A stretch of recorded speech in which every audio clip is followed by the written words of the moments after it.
बोलो जयकारा बोल मेरे श्री गुरु महाराज की जय। सभी गुरुमुख प्रेमियों से सप्रेम जय सच्चिदानंद। वंदो चरण सरोज गुरु मुद मंगल आगार। जहि सेवत नर होत हैं भव सागर से पार। गुरु जी के सुमिरन मात्र से नाशत विघ्न अनंत। तासे सर्वारंभ में ध्यावत हैं सब संत। इंसान का जो जीवन है एक अनमोल उपहार है, प्रभु की ओर से मिला हुआ। बहुत ही अमूल्य ये जीवन प्रभु ने दे करके इस दुनिया में इंसान को भेजा है। और इंसान इस अनमोल जीवन का, इस अनमोल उपहार का जो प्रभु ने दिया है, इसका क्या हाल कर रहा है, इसमें क्या लाभ कमा रहा है। महापुरुष तो इस जीव की दशा पर गहरी चिंता करते हैं कि ये बार बार नहीं मिलता। ठीक प्रकार से अगर इस जीवन का सदुपयोग किया जाए, कई प्रकार के दृष्टांतों के माध्यम से समझाते भी हैं, मार्गदर्शन करते हैं कि किसी प्रकार से जीव, ये प्राणी समझ सके कि मैं किस लिए ये मनुष्य तन में आया हूं, मनुष्य जन्म क्यों मिला है। कोई किसी प्रकार के लोभ में लगा हुआ है, कोई किसी प्रकार अपने आप को ऐसा गलतान किए हुए है, मोह में, माया में, काम में, क्रोध में, अहंकार में गलतान होकर इस अनमोल जीवन को बेकार कर रहा है, नष्ट कर रहा है। बिना लाभ कमाए ही इसको यूं ही विनाश की ओर ले जा रहा है। बेशक मनुष्य जीवन एक निश्चित समय के लिए मिला हुआ है, जिसका इंसान को पता नहीं कि वो निश्चित समय कौन सा है, किस वक्त ये शरीर वापस ले लिया जाएगा। लेकिन जब तक हाथ में ये अवसर आया हुआ है मनुष्य जीवन का, तब तक लाभ उठाने के लिए ये जीवन है। एक दृष्टांत है कि एक बार राजा भोज के दरबार में ऐसा सवाल पैदा हुआ, ऐसा सवाल किया गया कि ऐसा कौन सा कुआं है जिसमें गिरने के बाद आदमी बाहर नहीं निकल पाता। वहां दरबार में नहीं कोई उत्तर दे सका। आखिर में राजा भोज ने अपने राज्य के राज पंडित से कहा कि भाई, ये तुम्हारी जिम्मेदारी है, तुम्हें इस प्रश्न का उत्तर 7 दिनों के अंदर लेकर आना। कहीं से लेकर आओ, किसी से भी पूछो, 7 दिनों के अंदर आपको इसका जवाब देना है कि ऐसा कौन सा कुआं है जिसमें इंसान गिर जाता है तो फिर कभी बाहर नहीं निकल जाता। कोई पानी के कुएं की बात नहीं है, ये एक समझने की बात है कि इंसान ऐसी कौन सी गर्त में, कौन सी दलदल में, ऐसा कौन सा कुआं है जिससे बाहर नहीं निकल पाता। ये जवाब देना था राज पंडित को। और राजा ने कहा कि अगर तुमने 7 दिन में जवाब नहीं दिया तो आज तक जो तुम्हें इनाम के स्वरूप धन दिया गया या कुछ और भी नजराने तुम्हें प्राप्त हुए, उपहार मिले हैं, इस सवाल का अगर तुम 7 दिन में जवाब नहीं दे पाए तो वो सभी प्रकार का धन इत्यादि तुमसे वापस ले लिया जाएगा और इस नगरी से तुम्हें, इस राज्य से बाहर कर दिया जाएगा, तुम्हें कहीं और जाना होगा। तो इस प्रकार राज पंडित जो अपने काम में लग गया था कि जवाब तो ढूंढना ही है, भला कौन अपना शहर छोड़कर कंगाल होकर के दूसरी जगह जाना पसंद करेगा। कोई जवाब मिल नहीं पा रहा था और इस प्रकार 6 दिन व्यतीत हो गए, एक ही दिन बाकी बचा था। अब वो निराश होकर कहीं जंगल की तरफ निकल गया। जब कोई सफलता नहीं मिलती तो कुछ सूझता नहीं है, दिमाग खराब हो जाता है एक प्रकार से, कुछ समझ नहीं आता कि क्या करो। वो जंगल की तरफ निकल गया। वहां उसकी भेंट एक भेड़ चराने वाले, बकरियां चराने वाले गडरिये से उसकी मुलाकात हुई, भेंट हुई। तो गडरिया उस राज पंडित को जानता था। गडरिये ने देखकर पूछा, आप तो राज पंडित हैं ना, राजा के दुलारे हो, इतनी चेहरे पर उदासी क्यों है, तुम्हारा चेहरा लटका हुआ है। तो मन में सोचता है राज पंडित, अपने पद का अभिमान हर किसी को होता है, अगर होता है तो फिर ये माथे पर दुख की शिकन भी आती है। किसी भी प्रकार का अहंकार हो तो उसका नुकसान स्वयं को ही भुगतना होता है। मन में सोचने लगा कि ये मेरा क्या मार्गदर्शन करेगा, ये कुछ मेरे काम का तो है नहीं जो मेरे से पूछ रहा है। अब वक्त तो ऐसा है कि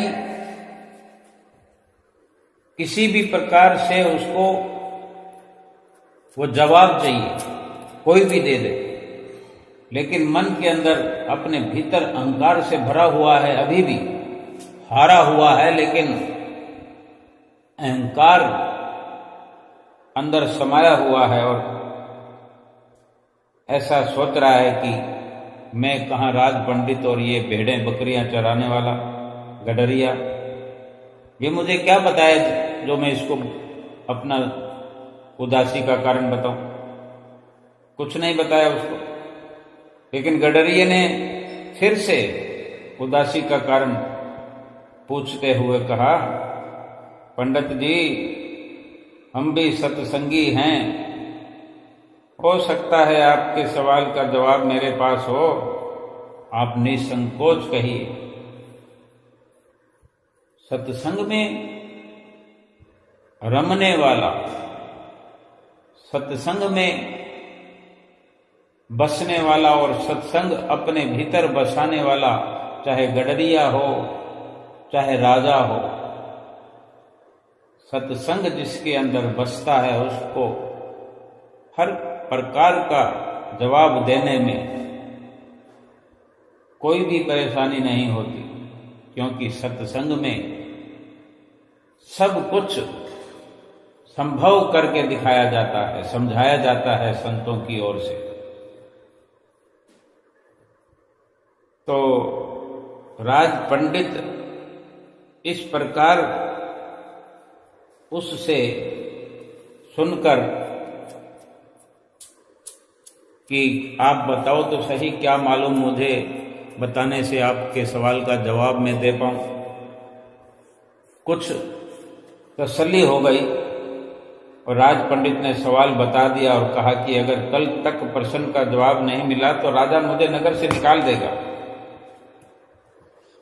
तो गडरिया बोला, मेरे पास पारस है, पारस, उससे खूब सोना बनाओ, क्योंकि पारस से तो जितना मर्जी सोना बना लो। पारस मणि को, पारस वट्टी को, जो पारस पत्थर है, जिस भी सोने के टुकड़े के साथ उसे छुआ दो वो सोना बन जाएगा। चाहे वो सोने का टुकड़ा छोटा हो, बड़ा हो, चाहे कोई लोहे के साथ पारस को अगर छुआ दो तो लोहा सोना बन जाता है। पारस चाहे अपने आप में छोटे आकार का हो और लोहा कितना भी बड़ा हो, अगर पारस के साथ छू गया तो वो तुरंत सोना बन जाता है। और यही वो गडरिया कह रहा है कि इस पारस से खूब सोना बनाओ आप, और एक राजा भोज तो क्या, लाखों राजा भोज तुम्हारे पीछे पीछे घूमेंगे। वो पारस मैं तुम्हें दे सकता हूं। और वो गडरिया पारस देने के लिए तैयार हो गया राज पंडित को, और कहा कि एक शर्त है मेरी, एक शर्त आपको माननी होगी, फिर तभी मैं आपको वो पारस मणि दूंगा, चाहे जितना सोना बना लेना। तो राज पंडित ने पूछा, भाई बताओ क्या शर्त है तुम्हारी, क्योंकि वो केवल राजा के सवाल का जवाब देना जरूरी समझता था।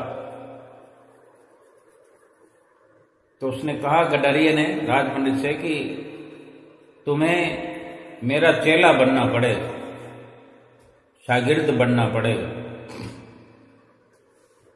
और जिसको इतना लाभ वाला सौदा मिल रहा हो, पारसमणि मिल रही हो, खूब सोना बना सके वो अपने जीवन में,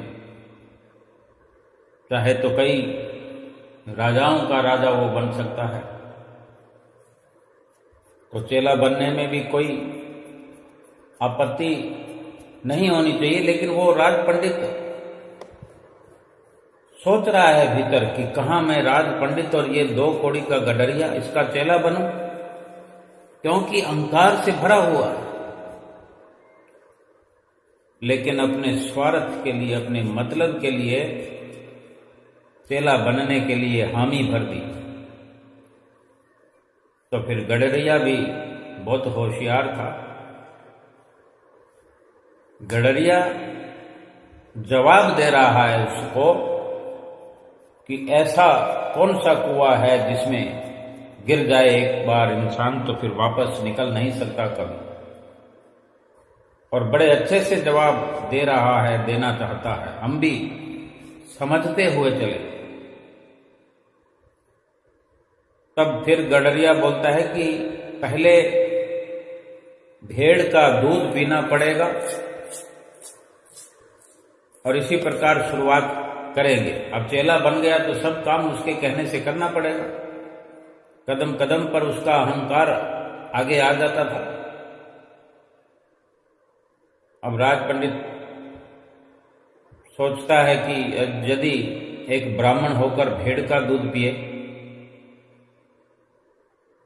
तो बुद्धि मारी जाएगी, और उसे कहता है, भाई मैं तो ब्राह्मण हूं, मेरी तो मत मारी जाएगी, मैं ये दूध नहीं पीऊंगा। तो गडरिया भी कहता, फिर जाओ, रहने दो, तुम तुम्हारे रास्ते, मेरा पारस मेरे पास है।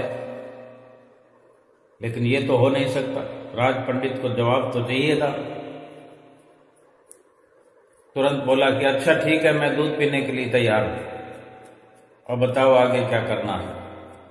दूध की बात पे सहमति हुई। फिर गडरिया बोलता है, पहले भेड़ के दूध को मैं जूठा करूंगा, पहले मैं पीऊंगा दूध को, यूं समझ लो कि भोग लगाऊंगा जूठा करके, फिर तुम्हें दूंगा, तुम जूठा दूध पीना। फिर वही अहंकार क्रोध करता है राज पंडित कि भाई तू तो हद कर रहा है गडरिये, ब्राह्मण को जूठा दूध पिलाएगा। और बात बात में गडरिया भी अपने तेवर दिखाता है कि नहीं पीना तो फिर जाओ। अब राज पंडित झट से तैयार हो गया कि ठीक है, लाओ जूठा दूध पीने को मैं तैयार हूं। गडरिया बोला अब वो बात गई, अब वो जूठा दूध पीने वाली बात गई, पहले क्यों नहीं माना तुमने? अब नई बात सामने यह है कि वो देख रहे हो सामने जो एक मरे हुए इंसान की खोपड़ी पड़ी है। अब जंगल के रास्ते तो कई इस ऐसे कंकाल पड़े होते हैं, जानवरों के क्या, इंसानों के क्या। तो एक इंसान की खोपड़ी पड़ी थी, खोपड़ी का कंकाल पड़ा था। तो वो गडरिया कहता है इस कंकाल की खोपड़ी में भेड़ के दूध को दूह कर लाऊंगा, फिर उसको जूठा करूंगा, फिर तुम्हें पिलाऊंगा, तब मिलेगा तुम्हें पारस। पसंद हो ये सलाह तो ठीक है, नहीं तो अपना रास्ता लो। राज पंडित ने फिर खूब विचार किया और कहा कि है तो बड़ा कठिन, लेकिन कह दिया मैं तैयार हूं। तो गडरिया बोलता है अभी तो केवल बातें ही कर रहे हैं, न दूध दुहा गया, न दूध कोई जूठा किया गया, न पिया गया। एक वार्ता के अंदर, एक बातचीत में ही दोनों आपस में एक दूसरे के लिए तैयार होने में लगे हुए। गडरिया बोला मिल गया जवाब। तो राज पंडित कहता है क्या जवाब मिल गया? गडरिया कहता है यही तो कुआं है लोभ का, तृष्णा का, जिसमें आदमी एक बार गिर जाता है तो फिर कभी निकलता नहीं।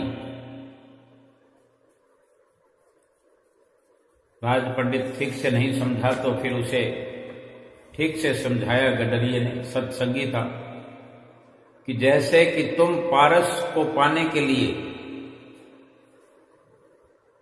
इस लोभ रूपी कुएं में गिरते चले गए, ऐसे ही दुनिया का हर इंसान लोभ में फंसा हुआ है,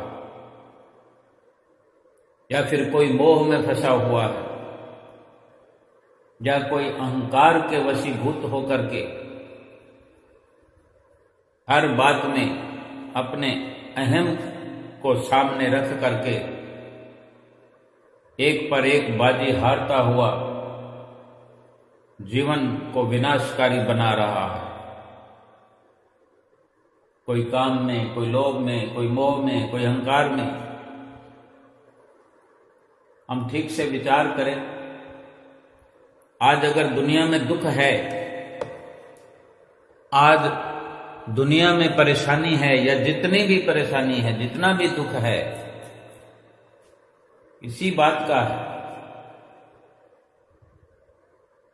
सबसे बड़ा आज लोभ का ही कुआं इस दुनिया में अपनी जगह, अपनी पहचान बनाए हुए, लोभ के वशीभूत होकर देखो लोग मारे मारे फिर रहे, भटक रहे। यहां तो एक दृष्टांत है, उदाहरण देकर के महापुरुषों ने समझाया है। और वो गडरिया पारसमणि देकर, ऐसी पारसमणि जिसके संपर्क में आने से या जिसके पास पारसमणि हो, वो इतना धनवान बन सकता है, इतना धनवान बन सकता है कि फिर कोई उसकी बराबरी भी न कर सके। उसको बस केवल सोने का इंतजाम करना है, सोने का नहीं, लोहे का इंतजाम करना है। जितना लोहा उसके पास होगा, समझ लो वो लोहा नहीं, सोना हो गया, क्योंकि पारसमणि जो उसके पास है।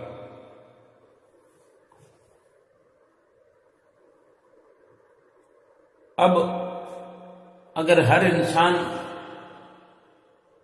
लोभ के वशीभूत होकर रात और दिन धन कमाने में लगा है और भगवान के नाम के लिए जरा भी चिंता नहीं है, भगवान के नाम के लिए जरा भी सोच विचार नहीं है, तो छोटी छोटी उपलब्धियों के लिए भगवान के नाम को भुला दिया है। थोड़ा सा धन मिला कि अपना दीन ईमान छोड़ करके उसके पीछे लग जाते हैं। कोई भी लालच देकर हमें कहीं भी ले जा सकता है। केवल एक सत्संगी, सत्य का संग करने वाला, एक संतों की संगत में बैठने वाला, संतों के सत्संग के प्रभाव में आया हुआ व्यक्ति, चाहे वो गरीब हो, अमीर हो, किसी देश का हो, गांव का हो, नगर का हो, किसी भी राज्य का हो, वो लोभ के कुएं में नहीं गिरता। ऐसे क्षणभंगुर सामानों के लिए, धन पदार्थ के लिए अपना दीन ईमान नहीं बेचता। वो मनुष्य जन्म को यूं ही खाली बेकार नहीं जाने देता, क्योंकि सत्संग में ये पाठ पढ़ाया जाता है। संतों महापुरुषों की जिसको शरण मिल गई है, जो संतों महापुरुषों के हुक्म में रहना और हुक्म पर चलना जिसका जीवन है, उसने ये समझ अख्तियार कर ली है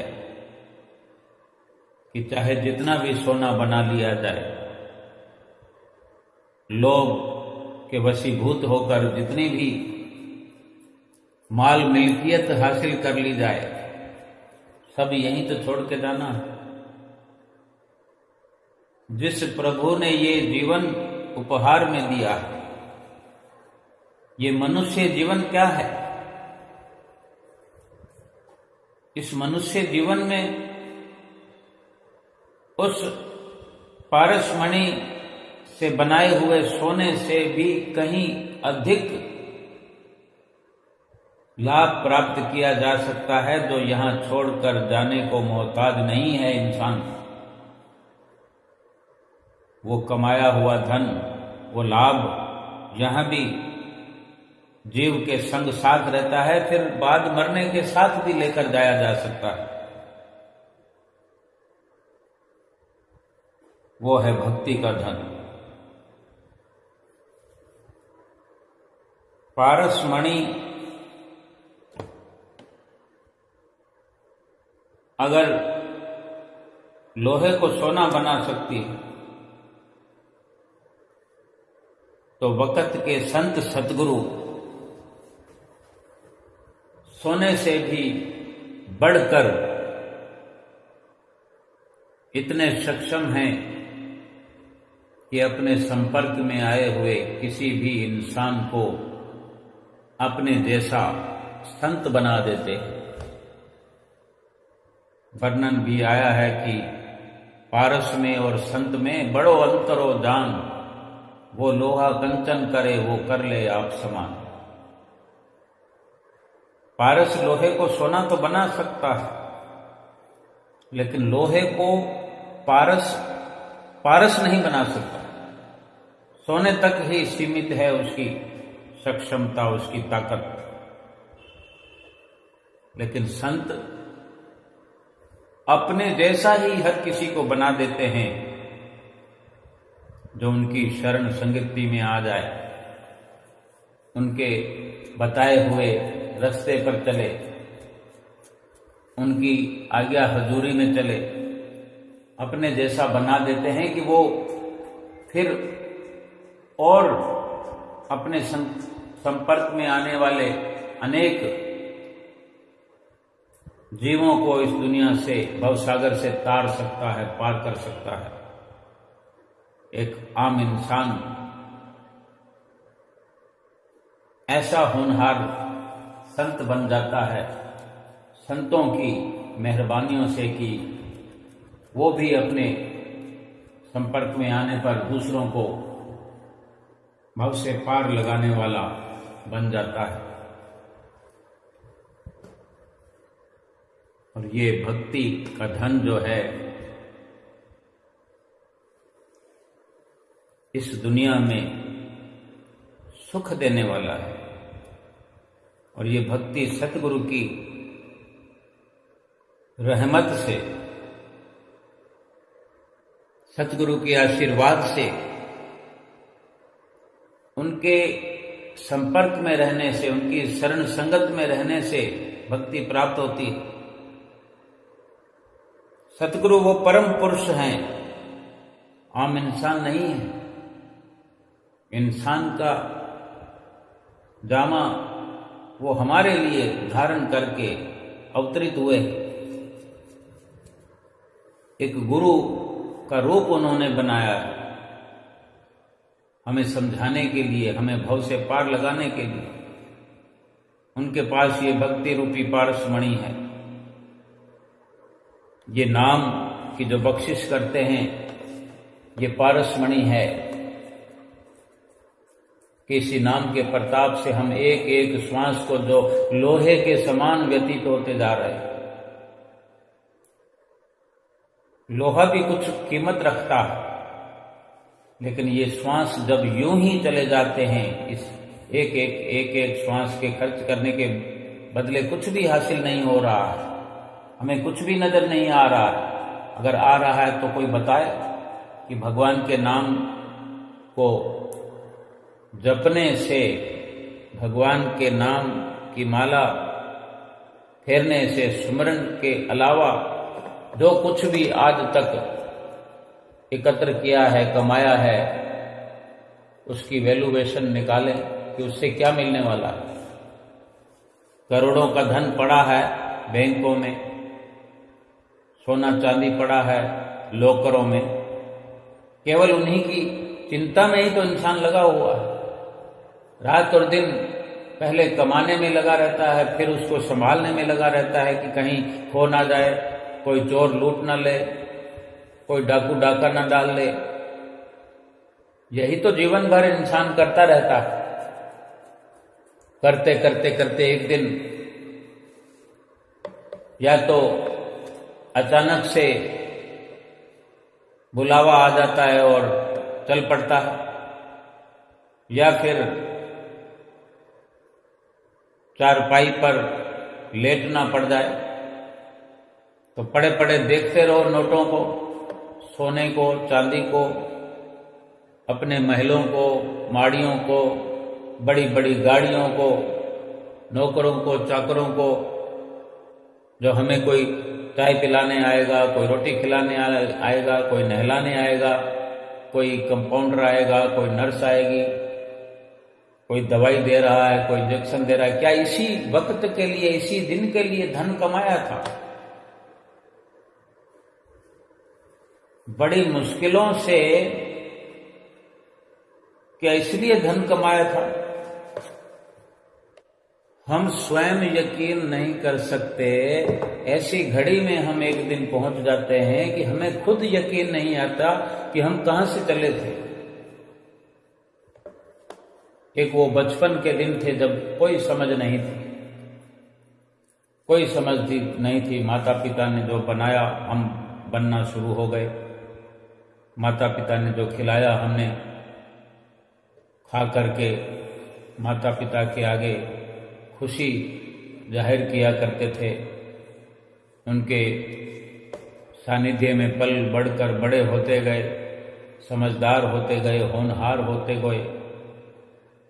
करते करते आगे ऐसे एक रफ्तार से आगे निकल गए, कब किस वक्त धन के लालच में, लोभ में गलतान हो गए, फंस गए, एक दल के अंदर फंस गए।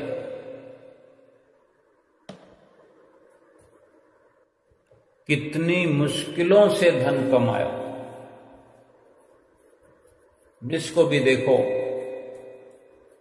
धन कमाने वालों को अपनी स्टोरियां सुनाते हैं कि मैंने ऐसा पुरुषार्थ किया, मैंने ऐसे मेहनत करी, ऐसे मशक्कत की, ऐसे ऐसे जतन किए। कोई ऐसा वक्त होता था, दुख में सुख में कोई पूछने वाला नहीं होता था। एक टाइम खाया, एक टाइम नहीं खाया, जैसा होता था खा लेते थे, जैसा मिलता था पहन लेते थे। और एक वक्त ऐसा आ जाता है धन कमा करके रेशमी पोशाकें पहनने का अवसर आ जाता है, लेकिन होश नहीं रहती, खाने की फुर्सत नहीं है, पहनने की फुर्सत नहीं है। सूरत जिसको गगन में चढ़ाना था, अपने ध्यान को जो सतगुरु के दीदार में लगाना था, भगवान को पाने के लिए जो जतन करना था, पुरुषार्थ करना था, अपने एक एक पल को धन के लोभ में खर्च करते करते करते युवा अवस्था भी समाप्त हो गई, प्रौढ़ अवस्था आ गई, बुढ़ापा आ गया। बुढ़ापा भी ऐसा कि अगर चारपाई पे लेटना पड़ गया, चारों ओर नौकर भी खड़े हों, तो उसमें क्या लाभ है? अगर वक्त रहते प्रभु का साथ मिल जाए, वक्त रहते सतगुरु की संगत मिल जाए, सतगुरु की सोहबत मिल जाए, सतगुरु से दीक्षा प्राप्त हो जाए, शब्द की बख्शिश अगर सतगुरु कर दें, वो कहीं लाखों से, करोड़ों से, अरबों से भी कहीं ऊंचा दर्जा उस जीव का हो जाता है जिसको भगवान के नाम से प्यार हो जाता है, प्रेम हो जाता है, जो भक्ति और परमार्थ में लग जाता है, जो अपने जीवात्मा के कल्याण के लिए वक्त खर्च करता है, श्वास खर्च करता है, इस मनुष्य जीवन को लगाता है, वो हर वक्त आनंद में रहता है। कभी हम सत्संग में जाया करते हैं, गुरुमुख प्रेमियों की तो बात ही अलग है। सभी गुरुमुख प्रेमी अनुभव करते होंगे कि जब सत्संग में बैठे होते हैं, चाहे श्री दर्शन हाल में बैठे हों या अपने शहर में, नगर में हों, कुटिया या आश्रम पर बैठे हों, सत्संग हो रहा हो, महात्मा जी सत्संग कर रहे हों, भाई जन सत्संग कर रहे हों, कोई भगत जी सत्संग कर रहे हों, और हमने अगर वहां बैठ करके अपनी सुरती को एकाग्र करना शुरू कर दिया है, सत्संग में एकाग्र हो गए हम, तो एक आनंद की अनुभूति जो हमें अंदर होती है, वो थोड़ा सा प्रयास करके देखें, सोच कर देखें कि ये आनंद कितनी कीमत में मिलता है। आनंद के लिए हमने क्या खर्च किया है। बड़े आराम से बैठे होते हैं, सत्संग में जहां भी होते हैं हम, चाहे श्री दरबार में हो, आनंदपुर में, श्री प्रयाग धाम में हो, या कुटिया पर हो, आश्रम में हो, या अपने ही घर में हो और हम सत्संग कर रहे हो, सुमरन कर रहे हो, या आरती पूजा कर रहे हो, पोथी पढ़ रहे हो, श्री गुरु महाराज जी के लीलाओं का वर्णन जो ग्रंथों में हुआ है वो पढ़ रहे हो या सुन रहे हो। जब सब ओर से सुरती को हम समेट करके उन्हीं में, सत्संग की वार्ता में, सत्संग के शब्दों में लगा देते, जो आनंद उस वक्त अनुभव हम करते हैं, क्या उसका जिक्र जबान से कर सकते हैं? उसका लाभ गिना सकते हैं? भीतर ही भीतर मंथन फिर चलता रहता कि आनंद ही आनंद आ गया। ये आनंद तो सत्संग में ही आता है, चाहे सत्संग में बैठो या सत्य का संग करो, फिर चलते फिरते, उठते बैठते, सोते खाते पीते, आनंद ही आनंद। क्योंकि सतगुरु का मिला हुआ जो नाम है सतगुरु से, उसका सुमरन करते हुए दुनिया के कार्य व्यवहार भी करें, भक्ति और परमार्थ का कार्य भी करें, सुमरन करते हुए अपने लिए, अपनी जीवात्मा के लिए कल्याणकारी हर श्वास हो जाएगा हमारा, हर श्वास में हमारी जीवात्मा का कल्याण होता रहेगा। चाहे किसी भी अवस्था में रहें, संसारिक लोभ के कुएं में गिरने से बच जाएंगे। मोह के कुएं में गिरने से बच जाएंगे, काम के कुएं से बाहर निकल जाएंगे, क्रोध के कुएं से, अहंकार से खाली हो जाएंगे। ये सतगुरु की शरण संगति में ही संभव हो सकता है। हम रोज अमृत वेले में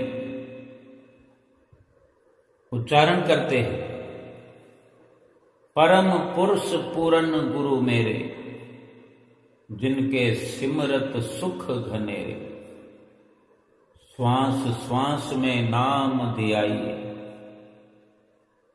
जब ऐसे अमृत वेला चाहे हम मोबाइल में भी लगा दें या कोई भगत जी महात्मा जी गा रहे हो कुटिया पर, अमृत वेले गुरु दर्शन पाइए, अपने गुरु जी पे बलि बलि जाइए। परम पुरुष पूरन गुरु मेरे, जिनके सिमरत सुख घनेरे, श्वास श्वास में नाम ध्याइए। अमृत वेले गुरु दर्शन पाइए।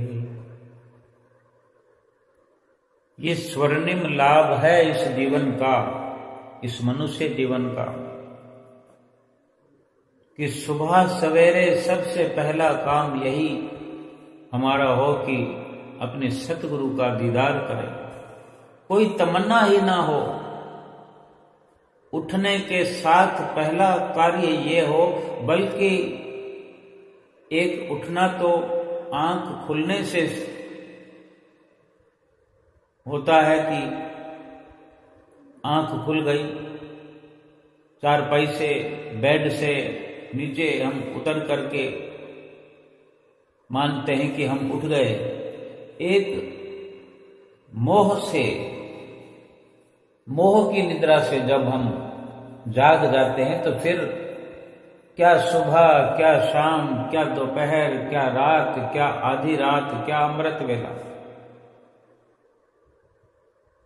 श्वास श्वास में नाम ध्याना तो यही है कि हर वक्त सुखों का एहसास होता है, आनंद ही आनंद प्राप्त होता है।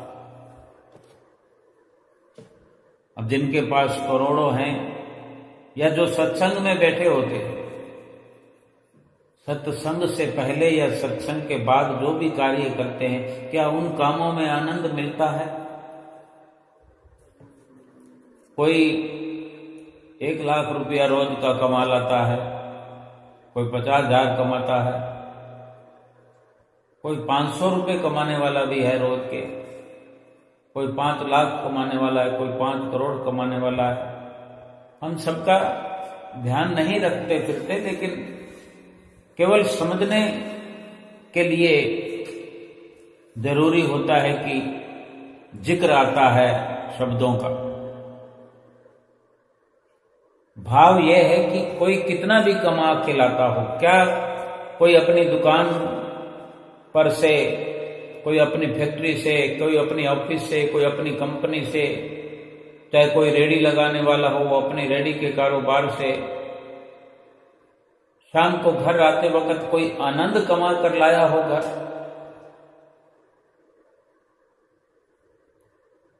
कोई कम कमाता हो, कोई ज्यादा कमाता हो, ये सब सुना है, लेकिन कोई ये नहीं कहता कि मैं आनंद कमा के लाया हूं। आनंद तो केवल आनंद के दाता सतगुरु को या तो सुमरते हुए, उनके सुमरन से, उनके ध्यान से, उनकी संगत में बैठने से ही आनंद प्राप्त किया जा सकता है। अगर कोई अपना कार्य व्यवहार करते हुए, अपने ऑफिस का कार्य करते हुए, अपनी कंपनी में काम करते हुए, चाहे रेडी लगाते हुए अगर सतगुरु को सिमर रहा है तो वो दोनों काम करके आता है, धन भी कमा के आता है और आनंद भी कमा के आता है। सबसे खुशी वाली तो बात यही है कि जब गुरुमुख प्रेमी सत्संग में होते हैं तो आनंद कमाते ही कमाते हैं। सुख सच्चा उनको क्या भीतर क्या बाहर मिलता ही मिलता है, लेकिन वो उठते बैठते चलते फिरते दुनिया के कार्य व्यवहार करते हुए भी सतगुरु का मिला हुआ नाम सुमरण करते रहते हैं।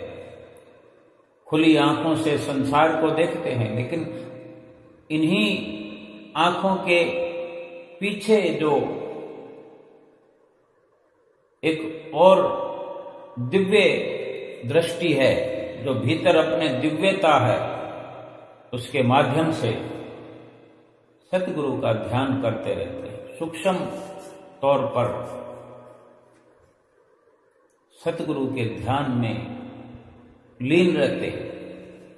कोई सौदा ले रहा है, कोई सौदा दे रहा है, लेकिन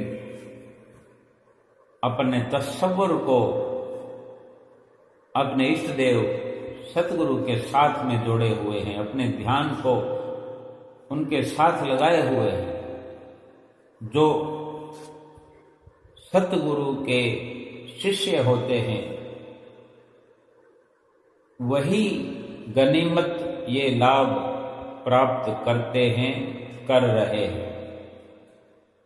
बाकी तो आनंद कहाँ है, सुख कहाँ है?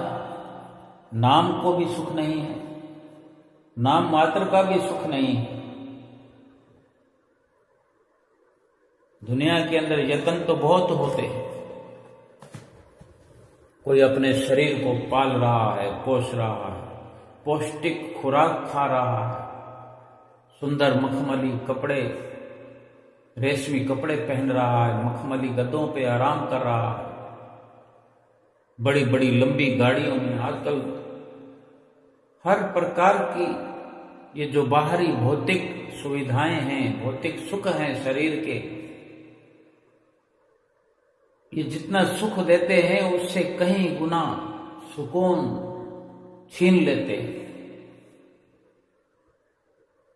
आज हम अगर किसी को देखते हैं कोई नई गाड़ी लेकर आया है तो वो हमारा सुकून छिन जाता है कि कब हम भी उसके जैसी गाड़ी लेकर के आए। और भी कुछ किसी को देखते हैं तो यही ख्याल बन आता है कि मैं भी वैसा करूं। ये सब बाहरी प्रपंच हैं जो एक दूसरे की सब होड़ लगा करके इस दुनिया के अंदर एक दूसरे में तवज्जो लगी हुई है, एक दूसरे के साथ ध्यान लगा हुआ है, एक दूसरे से आगे बढ़ने की एक ललक है कि अगर उससे मैं बराबरी कर पाया तो मेरा जीवन धन्य है, अगर बराबरी नहीं कर पाया तो फिर धोखा है, फिर ये मनुष्य जीवन किसी काम का नहीं। लेकिन महापुरुष जतलाते हैं कि किसी की बराबरी, संसार भर की भी अगर बराबरी भी, अव्वल तो किसी की बराबरी कर सकते नहीं। इधर वाले की कर लेंगे तो उधर वाला हमसे बड़ा मुंह खोलकर तरक्की की ओर जाता दिखाई देगा, फिर उसकी बराबरी में लगेंगे, फिर कोई और सामने आ जाए। किस किस की बराबरी करेंगे, किस किस से आगे निकलेंगे, किस किस को हराएंगे? इस संसार से हार जाना बेहतर है। संसार की हार भली,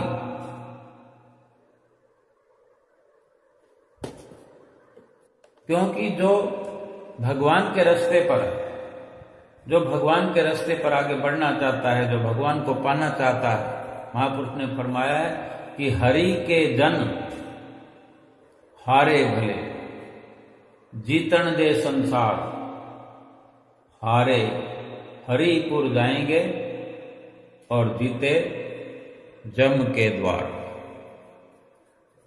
जिन्होंने संसार से जीतना छोड़ दिया, जीतना है तो अपने मन को जीतना, मन पर विजय प्राप्त करना है। जिसने मन पर विजय प्राप्त कर ली उसने सारे संसार को जीत लिया।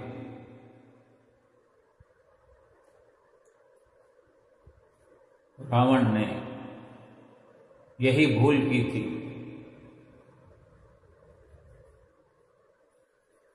कि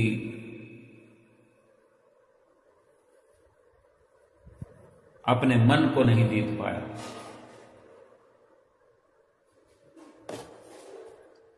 तो क्या कमी थी उनकी? सिकंदर बादशाह संसार को जीतने में लगा रहा, कभी मन को जीतने का प्रयास नहीं किया। जो मन को जीतते हैं फिर उनको संसार को जीतने की जरूरत नहीं पड़ती, संसार तो उनके वश में हो जाता है। संसार की तरफ उनका भागना दौड़ना बंद हो जाता है, क्योंकि समझ आ जाती है कि संसार झूठा है,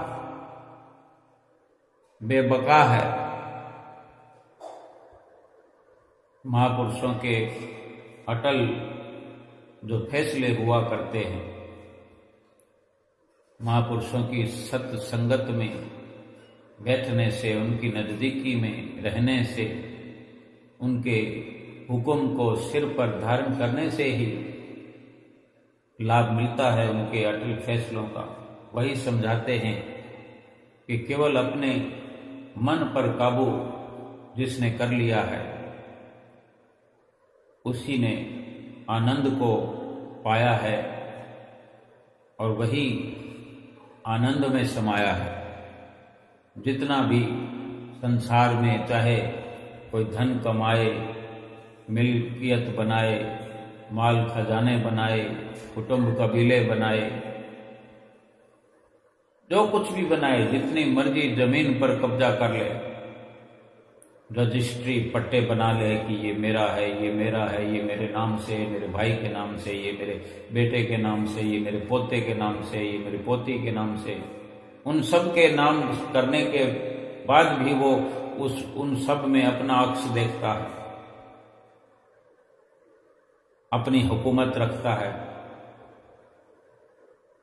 लेकिन सारी हुकूमत यहीं की यहीं धरी रह जाती है। इस धरा का सब धरा पर धरा रह जाएगा। ये नाम जो प्रभु ने, सतगुरु ने हमें बख्शा है, अगर इसको सुमरण करते हैं, सुमरते हैं,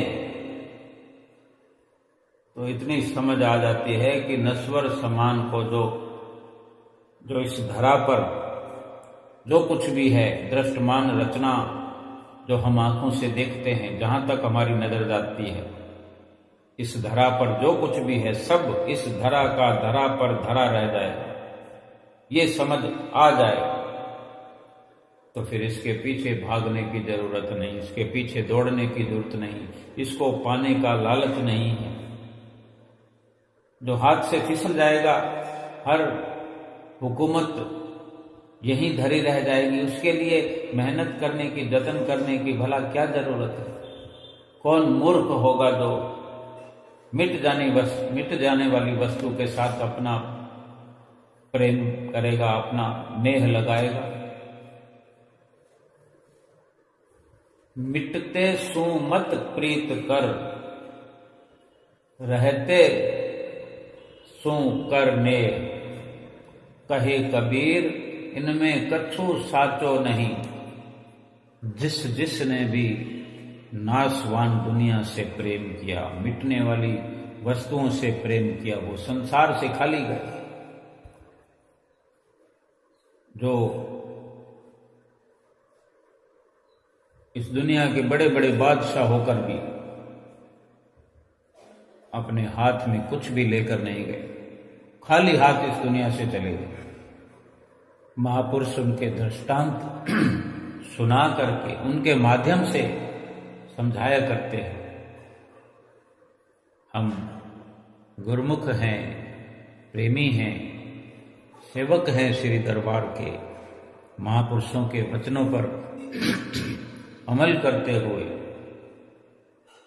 जो 5 नियम हमारे लिए निर्धारित किए, उन पर अमल करते हुए, उनकी पालना करते हुए, नित्य प्रति 5 नियमों को निभाते हुए और 2 घंटे भजन सुमरन की सतगुरु की हिदायत हमारे लिए हुआ करती है। रोज समझाते हैं हमें 2 घंटे भजन अभ्यास करें, अपनी आत्मा का कल्याण करें और एक एक श्वास से ये स्वर्णिम जो अवसर मिला है, इस अवसर में एक एक श्वास से सच्चे नाम की कमाई करके भजन अभ्यास के द्वारा अपना लोक सुखी करें और परलोक सुहेला करें। बोलो जयकारा बोल मेरे श्री गुरु महाराज की जय।